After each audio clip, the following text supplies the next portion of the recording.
Hi, my name is Christina Domian, and this is my mind map called Engaging Learners Equally, Googling Your Way into a Learning-Centered Environment. You may ask, why would I Google my way into a learning-centered environment?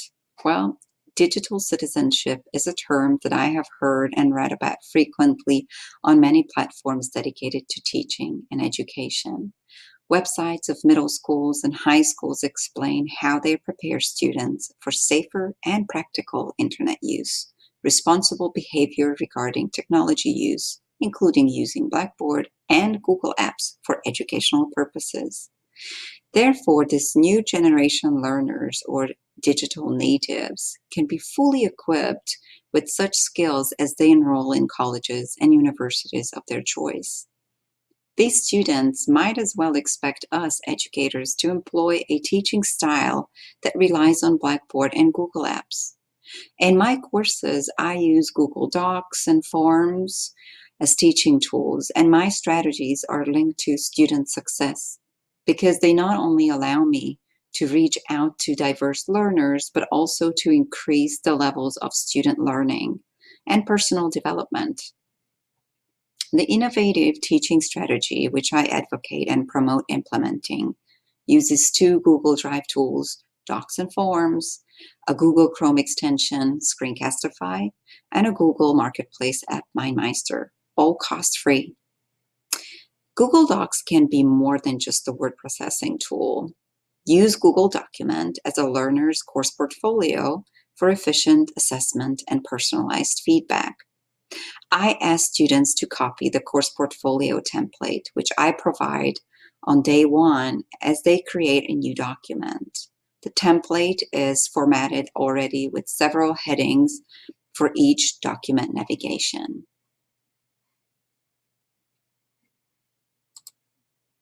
This is a template. Headings, examples, my notes on the side, corrections I suggest, editing suggestions, grading rubric, revised paragraphs and essays, all in one. I ask students to copy the course portfolio template, which I provide on day one as they create a new document. The template is formatted already. Students type and store brainstorming material, grading rubrics, checklists, first zero drafts, and revised final drafts throughout the entire semester. Students can work with faculty who can provide guidance and ensure progress and mastery for each.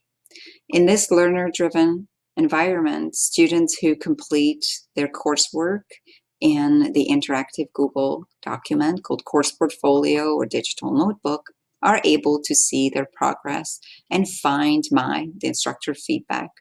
In the interactive grading rubrics, my notes, references, and video tutorials in the margin, and my video messages, which provide an overview of their work each week.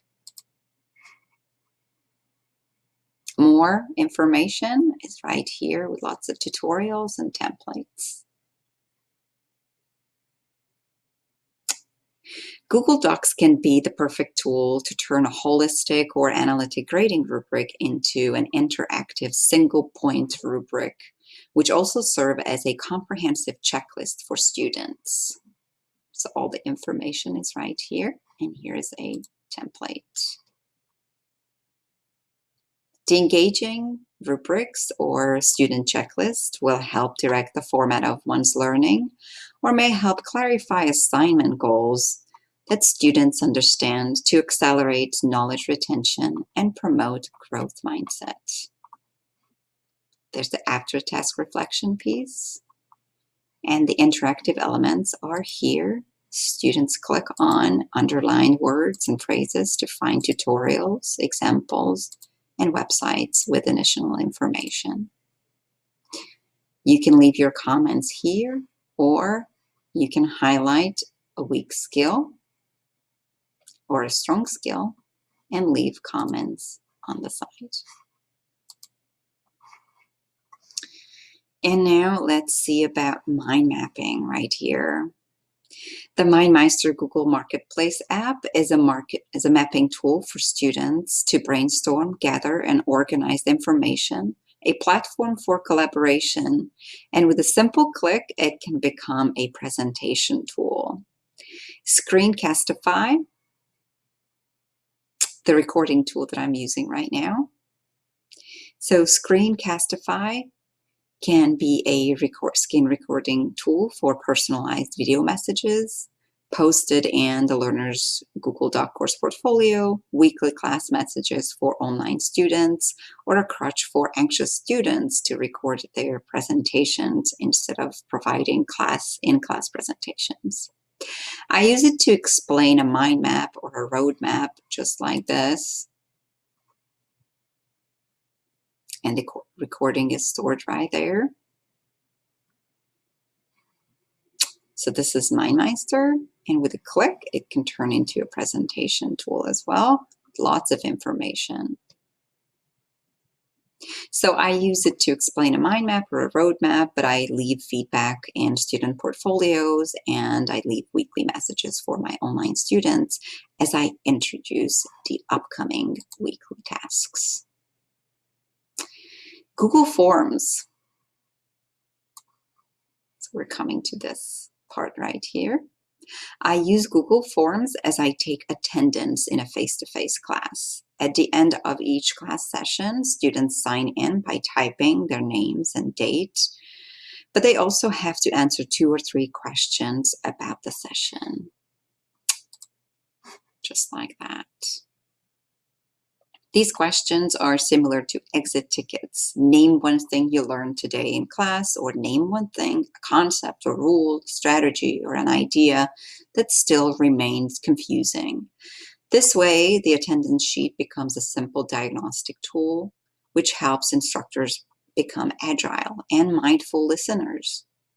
Google Forms are also good for midterm and end-of-semester student evaluations, just like the one right here. Students can reflect on their progress and the tasks, assignments, tests, tools, everything that they used and completed.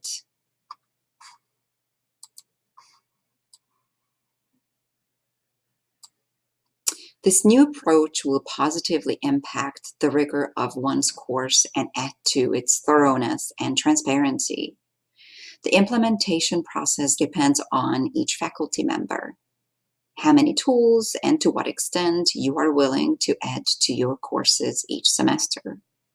To conclude, students of any age and social or cultural background are clearly ready to embark on this new adventure of using, engaging, and useful interactive tools, and instructors who might need initial instructional support could easily implement them. Both sides would become confident digital citizens. The simple measures that come with the implementation of this innovative way to enhance classroom effectiveness can make several courses greener, and it gives teachers an easier approach for grading, feedback, and data gathering. Skills gained in my classes via using these tools can and will transfer to other classes and in one's personal life or work as well. A small change regarding where and how the written work is typed, stored, and shared will make a big difference for every participant without having to compromise the learning goals of your courses or the learning needs of your students. Thank you for watching.